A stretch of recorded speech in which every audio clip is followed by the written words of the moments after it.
Good morning, students. Today I am going to revise chapter number 1, 2, 3, 4, and 5 from history. But first of all, I will start my revision from chapter number 1, how, when, and where. So, student, in chapter number 1, topic number 1 is how important are dates. So, students, history is certainly about changes that occur over time.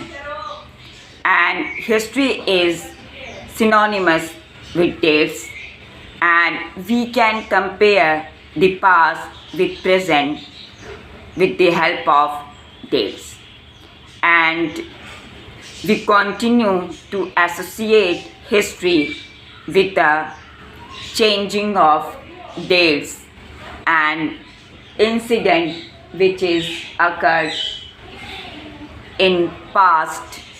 We can match this on the basis of dates, and we study dates to find out the sequence of events and significance of events.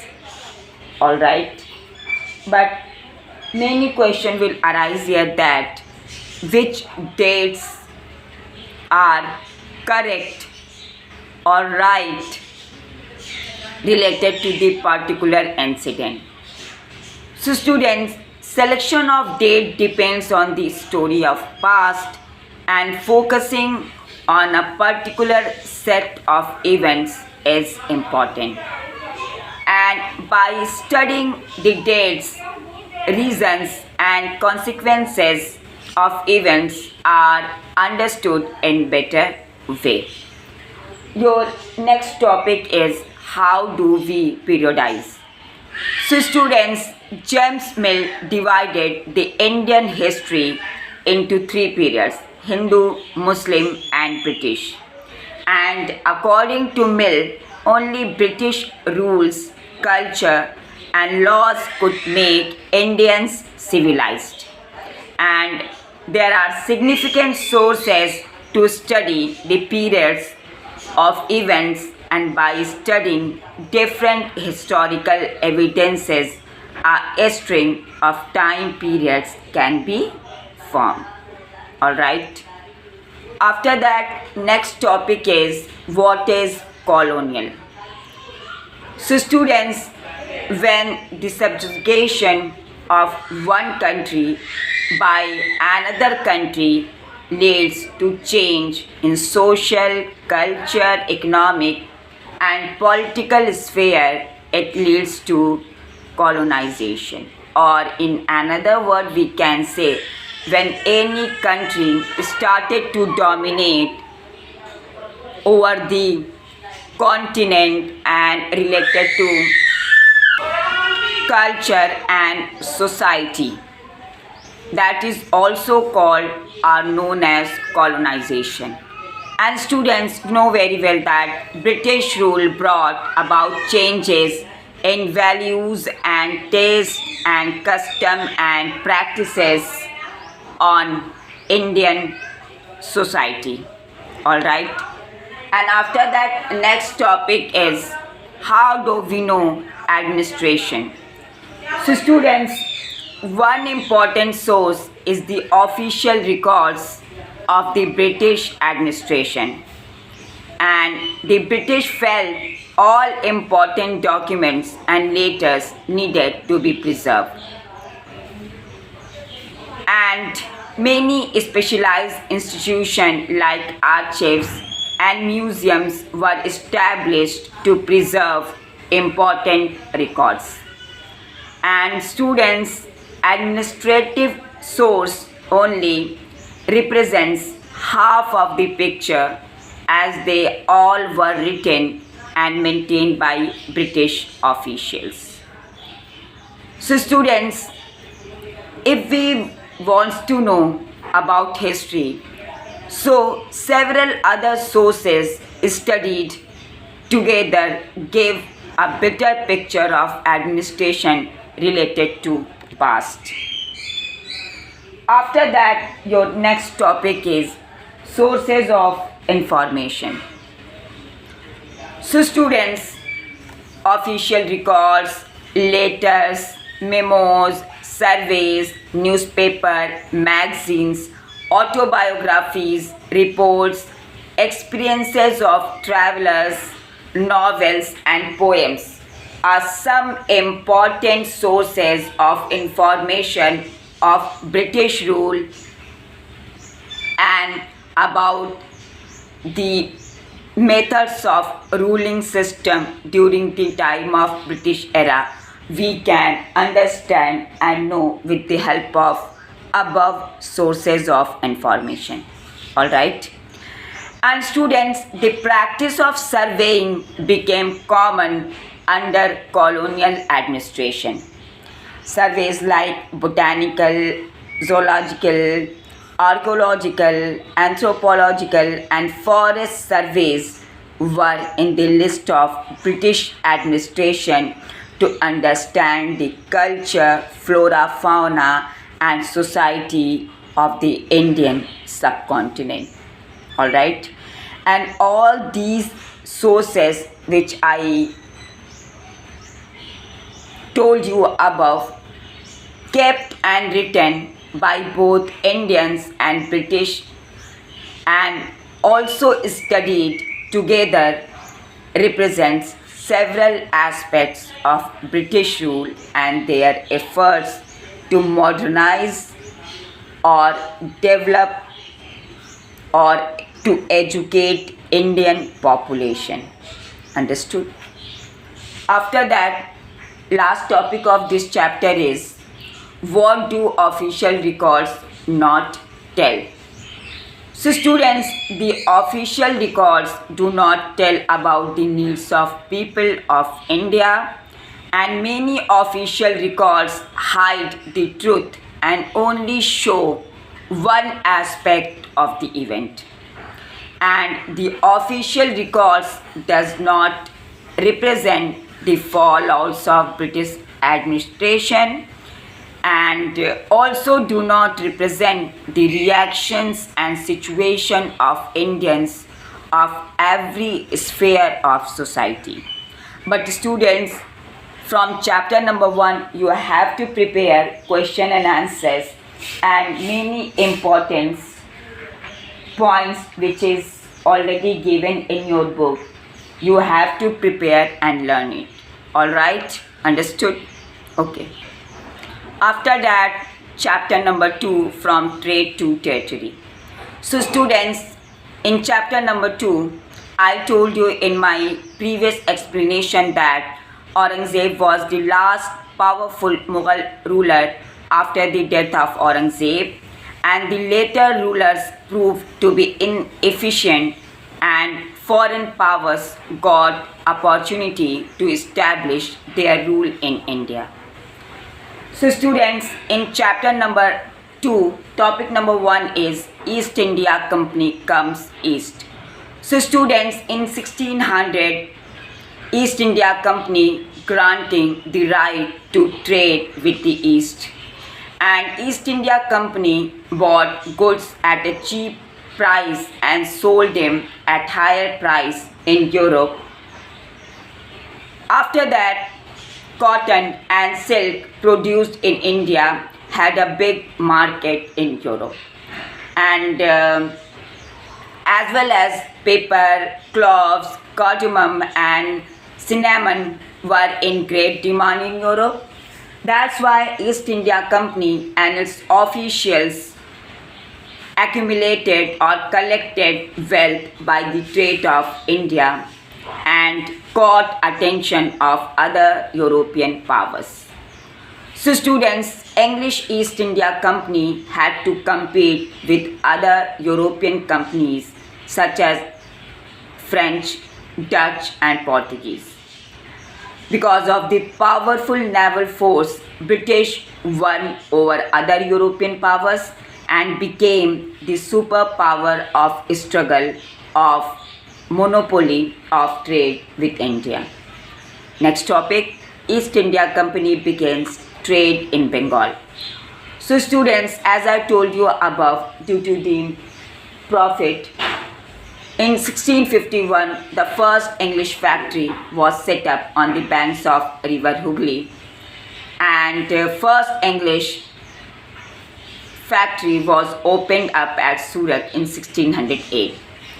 Aurangzeb issued a farman granting the company the right to trade duty-free, and the company tried to press for more concession and manipulate existing privileges. So students, for trading purpose, the passes were issued to company officials, but they misused these passes for private trade. So soon, because of private trade company suffered and went into losses. And to cure this, British government made strict rules and regulation. All right. After that, next topic is how did trade lead to battles? So students, after the death of Aurangzeb, the Bengal Nawabs asserted their power and became the Nawab of Bengal. And the Nawab of Bengal refused to grant the company concessions as it was making the revenue from Bengal trade less profitable. But British wanted the duties to be abolished, but Bengal Nawabs refused. And British officials knew the condition of administration in Bengal and tried their autonomy by use of force. And next topic is the Battle of Plassey.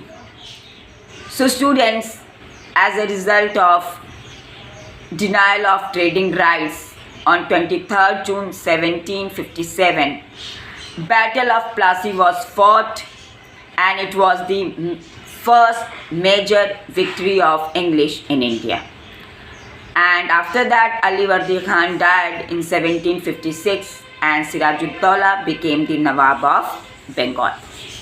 And after some time later, in 1757, Robert Clive led the company's army against Sirajud-Dowla at Plassey. And students, main reason for defeat of the Nawab was that the forces led by Mir Jafar, one of Sirajud-Dowla's commander, betrayed Sirajud-Dowla and never fought the battle. And on the other side, Mir Jafar was promised by Clive to be made Nawab after crushing Sirajud-Dowla. So student, according to the deal, Mir Jafar became the Nawab of Bengal after the death of Sirajud-Dowla. But he was like a puppet in the hand of British. Next topic, the Battle of Buxar. So students, after the death and defeat at Plassey, Sirajud-Dowla was assassinated and Mir Jafar was made the Nawab. And Mir Jafar was just a puppet in the hands of Britishers, as I told you. And in 1764, the Battle of Buxar was fought between Britishers and Mir Qasim. And Mir Qasim denied the privileges given to Britishers. After some time later, Mir Qasim abolished the trade duty for everyone and transferred his capital from Murshidabad to Munger. But this was against the interest of British, and they declared war against him. So students, finally, in this battle, Mir Qasim, the Nawab of Bengal, Sirajud-Dowla, the Nawab of Awadh, and Shah Alam, the Mughal king, fought against British, and British forces were led by Munro. And students, in this battle, British become victorious and they decided to control the territory by their own. So finally in 1765, the Mughal emperor appointed the company as the Diwan of the provinces of Bengal, and they also got the Diwani rights of Bihar and Orissa. After that, next topic is company officials become Nawabs. So student, in 1764, Robert Clive was appointed the Governor General of Bengal, and Nawabs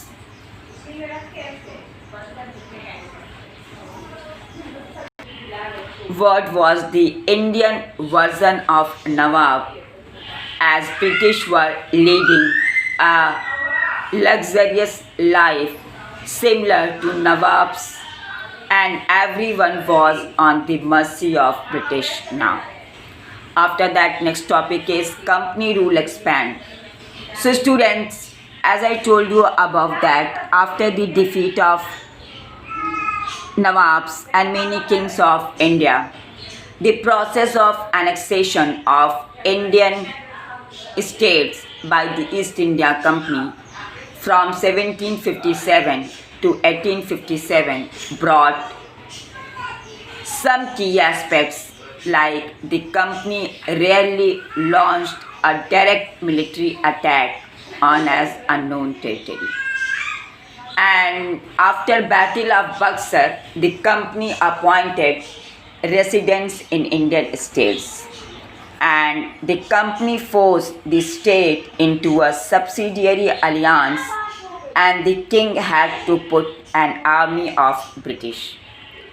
So students, in the case of non-payment to army, the Nawab or the king had to give some part of its territory. This is known as subsidiary alliance. And students, finally the Nawab of Awadh and the Nizam of Hyderabad were forced to give his territories and accept the subsidiary alliances. After that, next topic is Tipu Sultan, the Tiger of Mysore. So student, as I told you in my previous explanation that Tipu Sultan was the son of Hyder Ali, who was the ruler of Mysore, and Tipu Sultan ruled Mysore from 1782 to 1799, and Tipu Sultan took the help of French to modernize his army and sent foreign delegates to gather the foreign help against British. So students, 4 wars were fought between Britishers and Mysore, were known as the Anglo-Mysore Wars from 1767 to 1769, and from 1780 to 84, and from 1790 to 92 and 1799. And students, finally in 1799, the Britishers won the Battle of Seringapatnam against Mysore, and Tipu Sultan was killed and defeated. After that, next topic is Anglo-Maratha Wars. So students, after the defeat of Tipu Sultan, Britishers also defeated Maratha in the Battle of Panipat in 1761, and they get divided in various small dynasties such as Sindhya, Holkars, Gaikwad and Bhonsle. So students, 3 wars were fought between Marathas and British in 1782 to 1803 to 5 and 1817 to 19. And the 3rd Maratha war was the decisive war, and after this Peshwa was deposed and sent to the northern India on a pension. After that, next topic is claim of paramountcy or complete power. So students, as British were proving themselves as the best power across the India, and they claim for paramountcy or for all over control on the whole Indian territory. And students, they started direct conquest under Lord Hastings between 1813 to 23. And students, British also wanted to capture northwest front of their empire in India. For this, they fought wars with Afghanistan and Punjab also, and finally won over its territories in 1843 to 1849. After that, the policy of doctrine of lapse. So students, under the reign of Lord Dalhousie, between 1848 to 56, they adopted the policy of lapse. And according to this policy, the rulers who does not have any legal hire could not pass on their property to the adopted son, and it would be taken over by British. So students, you have already heard the story of Jhansi, Satara and Sambalpur were annexed by this policy. And last topic of this chapter is administration under British rule. So students, in 1773, Warren Hastings became the Governor General of Bengal and controlled the governors of the presidencies of Madras and Bombay, and separate civil and criminal courts were set up under the supervision of collector, and finally new set of laws were compiled by muftis and brahmins for the religious matter or to solve out the religious matter of Indian people. All right. So students, in chapter number 3, ruling the countryside, your first topic is the company becomes the Diwan, which already I told you in my above explanation of chapter number 2, that on 12 August 1765, the Mughal Emperor appointed the East India Company as the Diwan of Bengal, and as Diwan, the company became the chief financial administrator of the territory under its control. After that, next topic is revenue for the company.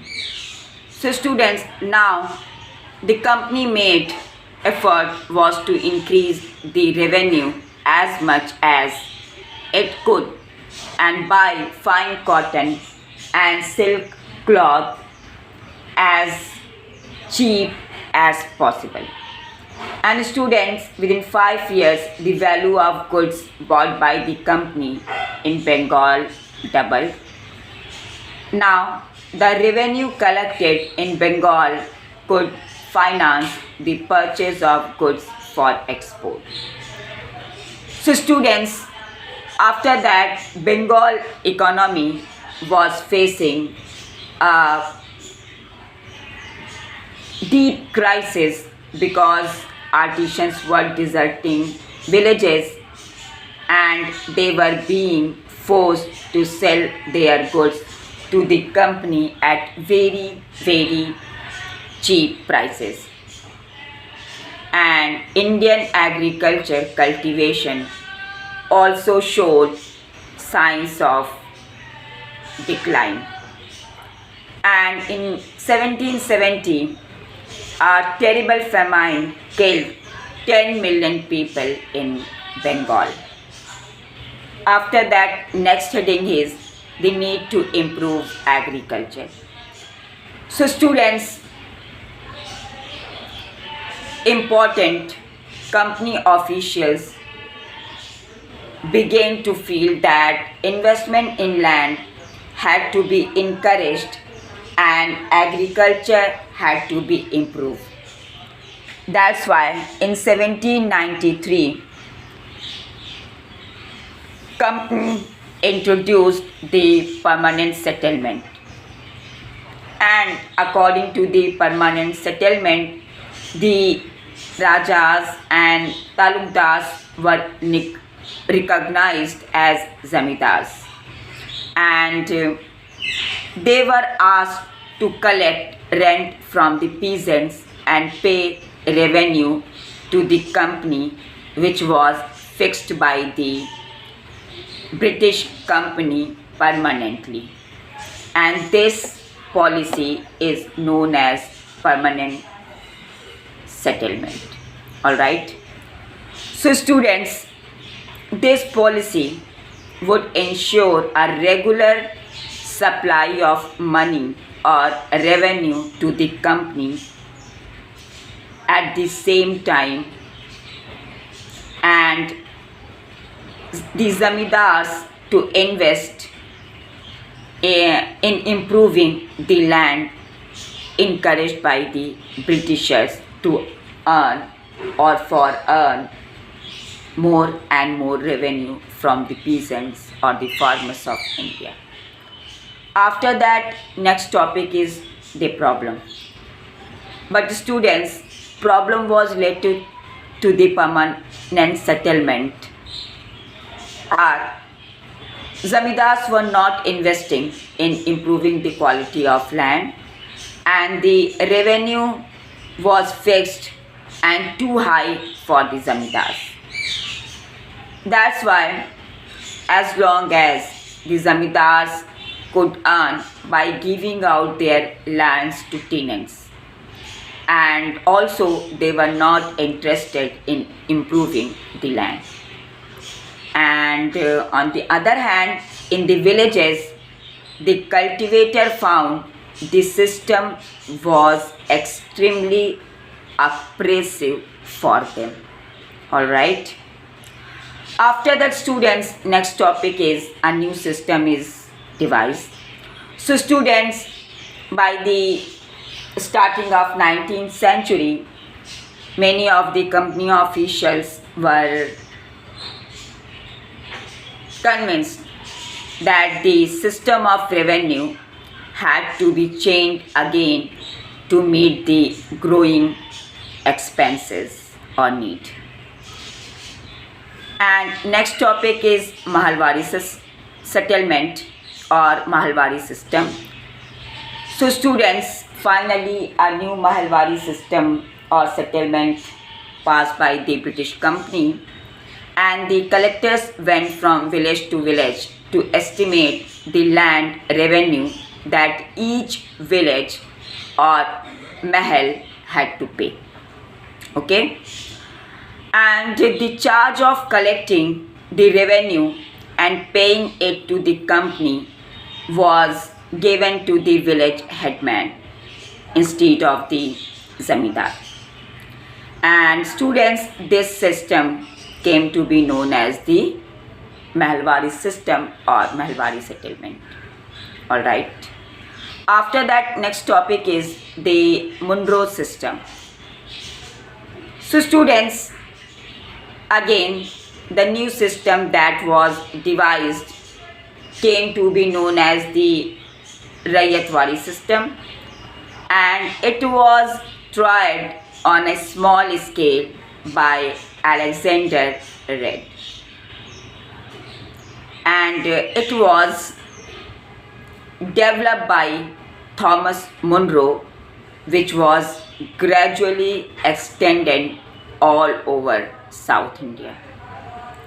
After that, next system, Rayatwari system and its problem. So students, again, a new system, Rayatwari system, was implemented by the British company, and the settlement had to be made directly with the cultivators or rayats who had tilled the land for generations. And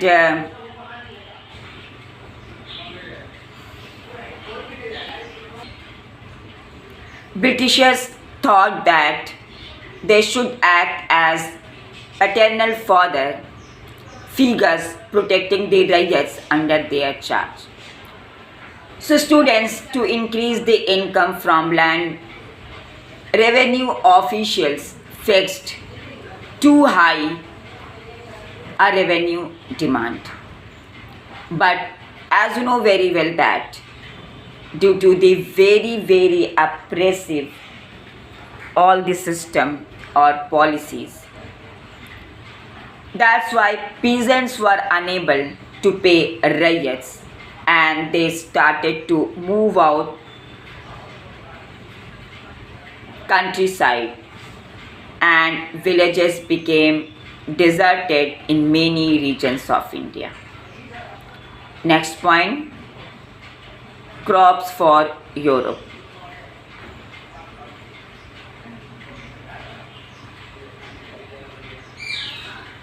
So students, the British started to force cultivators in various parts of India to produce other commercial crop like jute in Bengal, tea in Assam, and sugarcane in the United Provinces, now in Uttar Pradesh, and wheat in Punjab, cotton in Maharashtra and Punjab, and rice in Madras.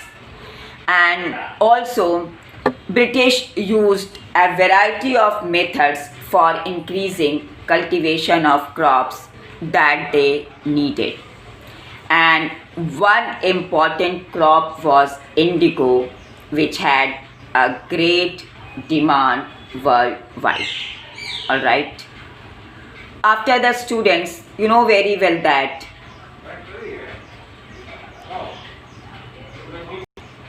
that time indigo was in high demand.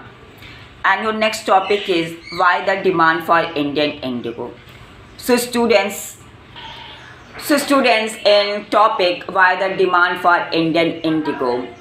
By the starting of 13th century, Indian indigo was being used by cloth manufacturers in Italy, France and Britain to dye cloth. But the price of indigo was very high, and European cloth manufacturer had to depend another plant called woad to make violet and blue dyes, which were yellow and dull.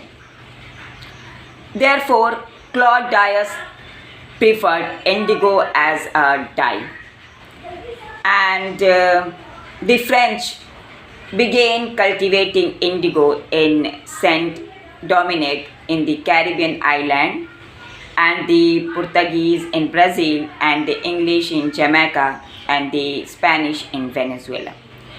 So students, finally between 1783 and 1789, the production of indigo in the world fell by half, and cloth dyers in Britain started looking for new sources of indigo supply. And due to this, Britain turns to India. Students, as you know very well that the company in India looked for ways to expand the area under indigo cultivation. And by 1810, near about 95% of the indigo imported into Britain was from India. Alright. Next topic is how was indigo cultivated. So students, there were two main systems of indigo cultivation that time was in India, niche and rayati. And in niche cultivation, some problem was related that time. And these are the planter produced indigo in lands that he directly controlled, and the planters found it difficult to expand the area under niche cultivation. And indigo could be cultivated only on fertile lands which were already densely populated. And a big or large plantation required a large number of labor at a time when peasants were busy with their rice cultivation. And it also required many plough and bullocks. So, till the late 19th century, planters were therefore reluctant to expand the area under niche cultivation. After that, next topic is indigo on the land of Rayas. So students, under the Rayati system, the planters pressurized the village headman to sign the contract on behalf of the Rayats, and those who signed the contract got cash in advance from the planters at low rates of interest to produce indigo. But the Rayat had to cultivate indigo at least 25% of the area under his holding. That condition was kept by the British planters in front of Indian peasants. And when the crop was delivered to the planter after the harvest, a new loan was given to the Rayat. And student, the price provided to the peasants for the indigo they produced was very low, and the cycle of loans never ended. After that, next topic is Blue Rebellion and after. So students, in 1859, the Indigo Rayats felt that they had the support of the local zamindars and village headmen in their rebellion against the planters. And students, as the rebellion is spread against the British system or policy, the government set up the Indigo Commission to inquiry into the system of indigo production, and the commission held the planters guilty and criticized them for the very oppressive methods which they used with indigo cultivators. And students, finally, after the revolt, indigo production now shifted their operation to Bihar. And exactly that time, Mahatma Gandhi visit in 1917 marked the beginning of the Champaran movement against the indigo planters. Alright. After that, chapter number 4, Tribal Decus and the Vision of Golden Age. So student, in my previous explanation, as I told you about the lives and custom and rituals about the tribes and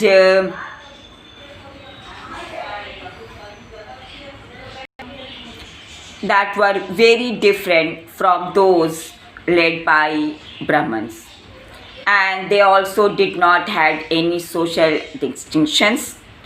So students, in mid 1870s, Birsa was born in a family of Mundas, a tribal group that lived in Chota Nagpur Plateau, and he is known to oppose British interference in the name of administration in forest areas and revolted against the Britishers in 1895 till his death in 1900. After that, your next topic is how did tribal groups live? So students, by the 19th century, tribal people in different parts of India were involved in a variety of activities such as they were doing subsistence farming and somebody were herding, and they are also collecting forest products, etc. So students, your next topic is Samvar Jhum cultivators. So students, Jhum cultivation, that is also known as shifting cultivation, was done by the tribals on small patches of land, mostly in the forest cover area. And Bivar, which is known as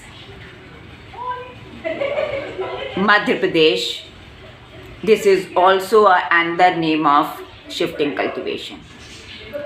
And students, the cultivators cut the tree tops to allow sunlight to reach ground and burn the vegetation on the land to clear it for cultivation.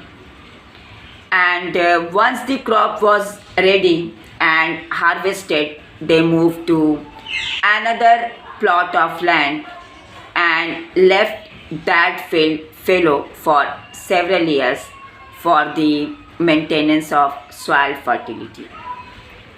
And students, you have already learned in geography, this type of cultivation is considered to be the primitive type of cultivation. Alright. And next topic is Samvar hunters and gatherers. So students, in many regions of India, tribal groups lived by hunting of animals and gathering forest products. In Khons, who were hunters and gatherers living in the forest of Odisha. And they used many forest shrubs and herbs for medicinal purpose and sold forest product in the local market to earn some money.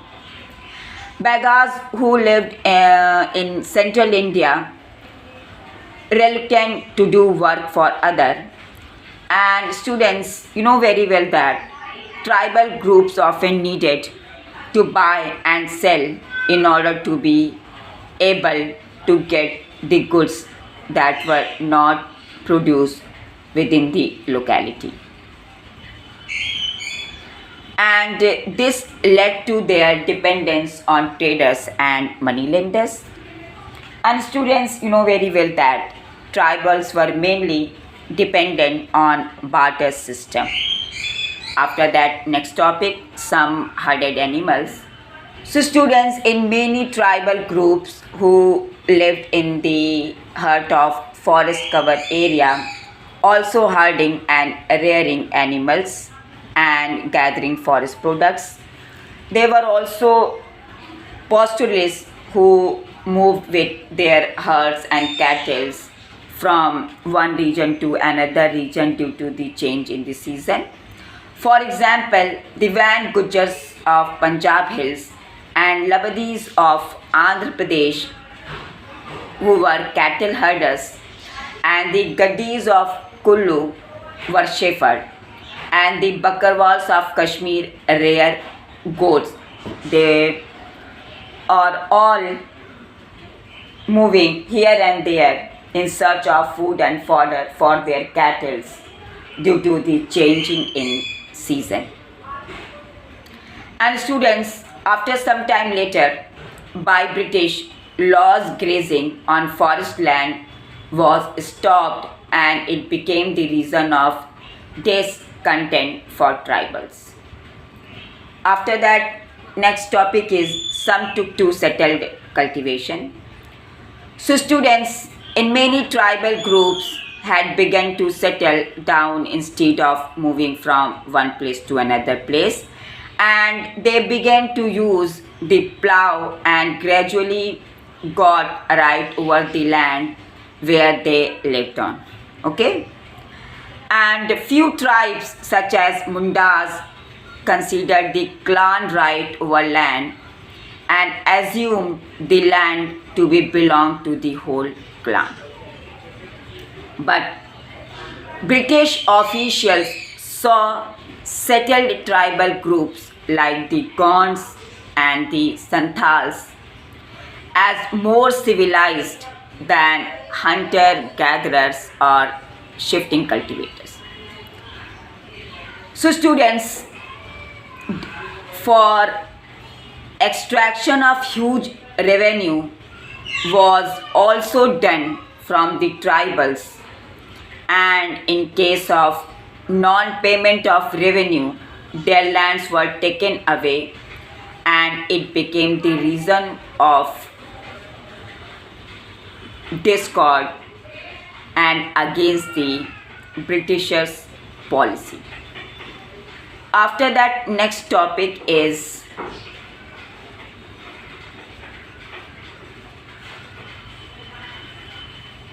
how did colonial rule affect tribal lives? So students, you know very well that the lives of tribal groups changed during British rule, and their faith were tried to be changed to Christian missionaries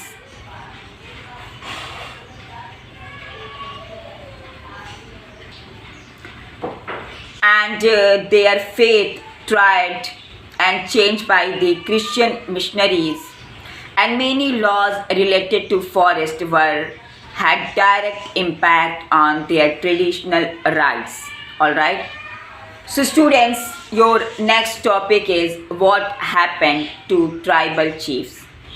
So students, as you know very well that before the arrival of the British, tribal chiefs enjoyed economic power and also the right to administer and control their territories.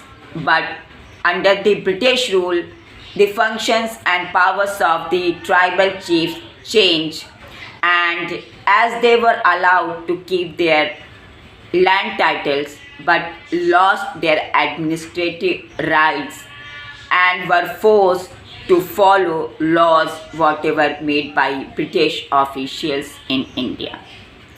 So students, now you can understand the whole system of forest administration also taken by the or took over by the British.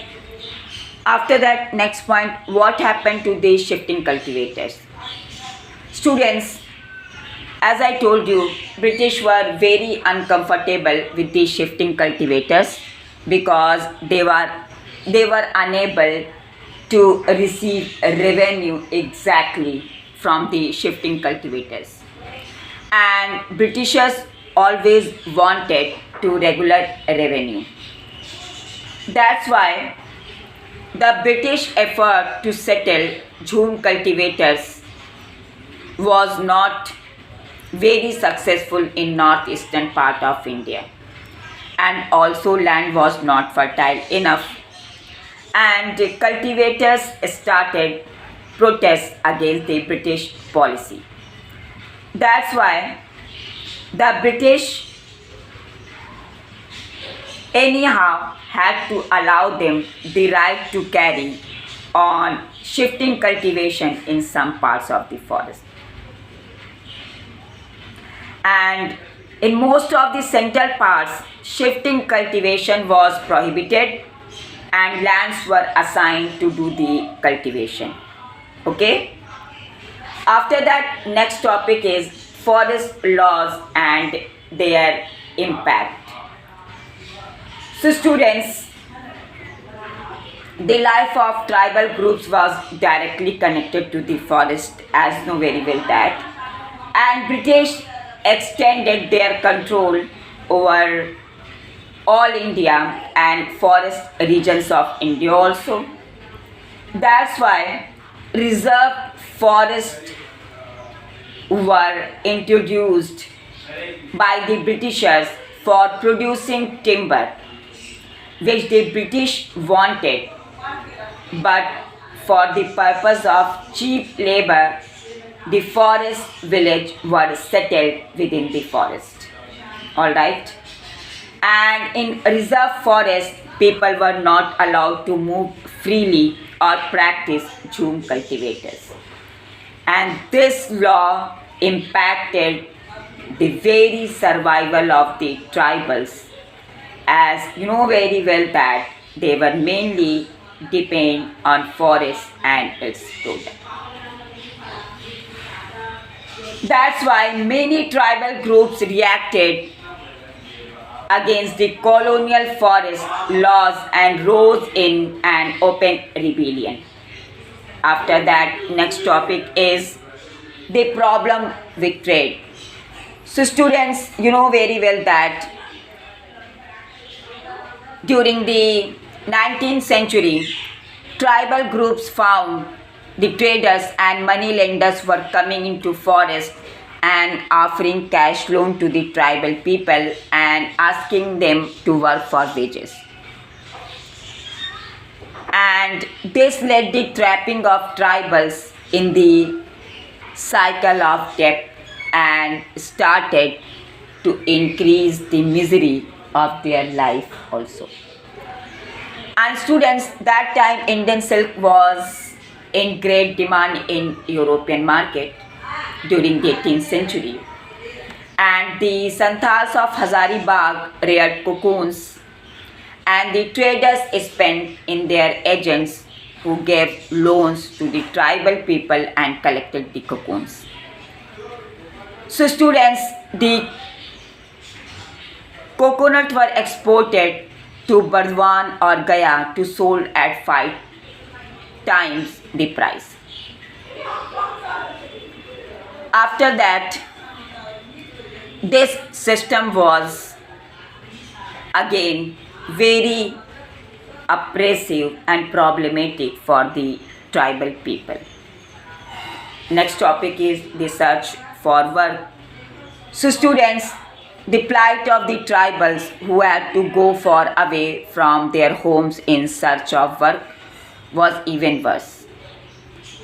And the tribals were recruited in large numbers to work for tea plantations and coal mines through contractors with low wages and prevented them from returning home. After that, next topic is a closer look.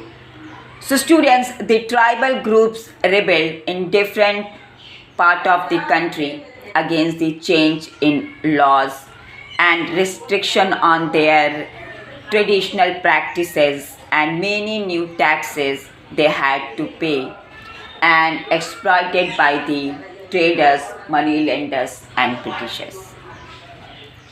That's why many uprising we can see during the time of British era against the British policy. These are Coal uprising from 1831 to 32, Santhal uprising from 1855, so on, and Munda uprising between 1895 to 1900, and after that Bastar uprising in 1910. Next topic is story about Birsa Munda. So students, you know very well that a movement began under the leadership of Birsa Munda, and British officials who were worried as the political aim of the Birsa movement and whatever done by the British missionaries in India and money lenders, Hindu landlords and the government, and set up a Munda Raj with Birsa at its head. So in 1895, Birsa Munda was arrested, but he was released in 1897, and he tortured the village to get, and he toured all over the tribal villages to gather support and urged people to destroy Ravan Raj or Dikus and the Europeans. As I told you, the meaning of Dikus means outsiders, and urged for the establishment of kingdom under his leadership. And finally, 1900, Birsa died of and the movement faded out. And last topic of this chapter is effects of uprising. So students, British made the laws stricter so that money lenders could not exploit the tribes by snatching away their lands. And it showed the power of tribals that they can also fight for their rights and could be heard. Okay? So students, finally, chapter number 5 is when people rebel. So students, your first topic is policies and the people, and how Nawabs lose their power. So students, since the mid 18th century, Nawabs and Rajas gradually lost their authority, honor and power. And residents had been stationed in many courts.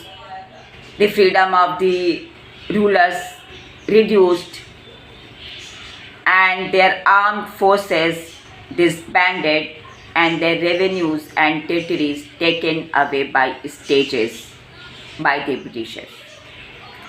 Many ruling families tried to negotiate with the company to protect their interests. However, the company, confident of its superiority and military powers, turned down these pleas.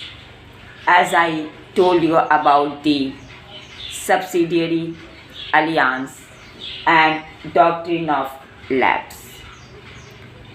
So students, in 1801, a subsidiary alliance was imposed on Awadh, and in 1856 it was taken over in the name of British rule was needed to ensure proper administration. And finally in 1856, Governor General Canning decided that Bahadur Shah Zafar would be the last Mughal king. Okay. After that, next topic is the peasants and the sepoys. So students, in the countryside, peasants and zamindar were angry with the high taxes and the very oppressive methods of revenue collection. And many peasants failed to pay back their loans to the moneylenders and gradually lost the lands they had tilled for generations. Finally, the Indian sepoys were unhappy about their pay allowances and condition of service. And also some new rules violated their religious sense and beliefs, such as crossing the sea means results in losing their religion and caste. And sepoys also reacted to what was happening in the countryside. So the anger of peasants, common people and sepoy spread quickly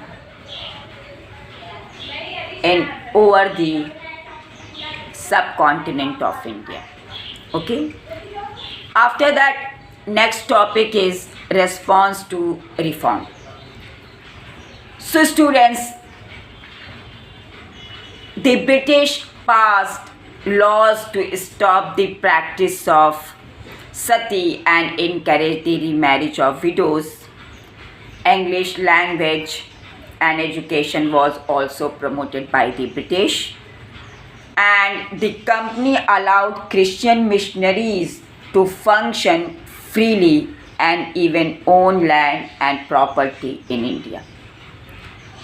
So in 1850, a new law was passed to make conversion to Christianity easier and allowed an Indian who had converted to Christianity to inherit the property of his ancestor. Okay? Next topic is through the eyes of the people, and mutiny becomes a popular rebellion. So students, a massive rebellion that started in May 1857 and threatened the company's presence in India. And Sepoys mutinied in several places beginning from Meerut, and a large number of people from different sections of society rose up in rebellion. And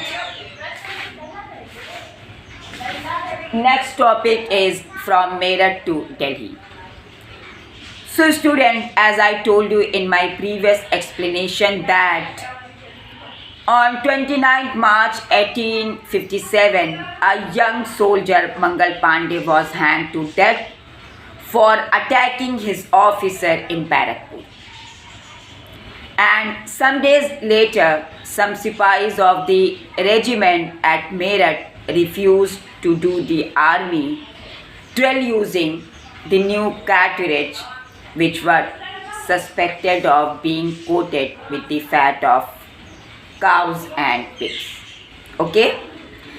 And after that, on 9 May 1857, 85 Sipahis were dismissed from service and sentenced to 10 years in jail for disobeying their officers. Alright. After that, on 10th May, the soldiers marched to the jail in Meerut and released the imprisoned Sipahis.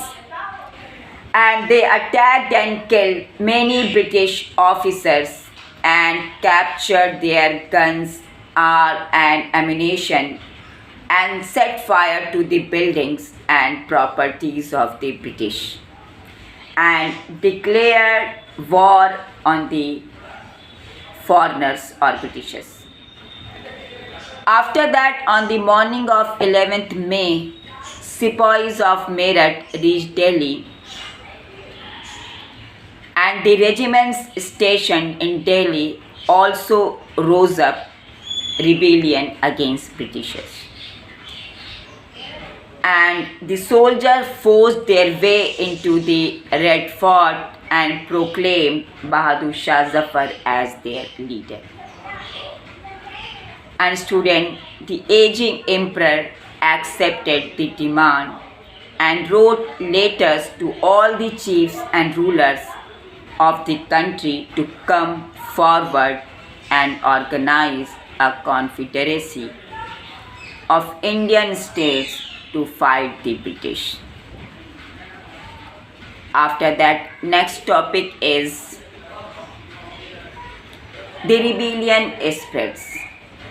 So students, after some week later, regiment after regiment, rebellion which is started by the Sipahis and took off to join other troops at nodal points like Delhi, Kanpur and Lucknow. After them, the people of the towns and villages also rose up in rebellion and rallied around local zamindars and chiefs. Like many famous leaders led troops at different places like Nana Sahib in Kanpur, Birjiz Qadr in Lucknow, Rani Lakshmibai in Jhansi, Kuwar Singh in Bihar and Bakht Khan in Bareilly.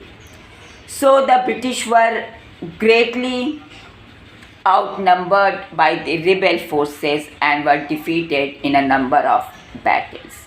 But students, the company fights back. After all the revolts, the company brought reinforcement from England, passed new laws so that the rebels could be convicted with ease, and they moved into the storm centers of the revolt. And finally, in September 1857, Delhi was recaptured from the rebel forces, and Bahadur Shah Zafar was tried in court and sentenced to life imprisonment along with his wife Begum Zinat Mahal in Rangoon in October 1858. And students, Bahadur Shah Zafar died in the Rangoon jail in November 1868. And again, Lucknow was taken in March 1858, and Rani Lakshmi Bai was defeated and killed. Tatya Tope was captured and tried and killed in April 1859. And finally, the British also tried their best to win back the loyalty of the people. And finally, they announced rewards for loyal landlords would be allowed to continue to enjoy traditional rights over their lands. But students, sadly, hundreds of Sipais, rebellions, Nawab and Rajas were tried and hanged. After that, the last point of this chapter is aftermath. So students, by the end of 1859, the British had regained control all over the country. And after that, some important changes introduced by the British government after 1858. So students, number one is the British Parliament passed a new act in 1858 and transferred the power of the East India Company to the British Crown. And a number of British cabinet was appointed Secretary of State for India and made responsible for all matters related to the governance of India. And next point is all ruling chiefs of the country were assured that their territory would never be annexed in future, and they were allowed to pass on their kingdom to their heirs, including adopted sons. And the Indian rulers were to hold their kingdoms as subordinate of the British crown. Okay? After that, next point is the proportion of Indian soldiers in the army would be reduced, and the number of European soldiers would be increased. Next point, the land and property of Muslims was confiscated and on a large scale, and they were treated with suspicions and hostility because Britishers were very angry against the Muslims because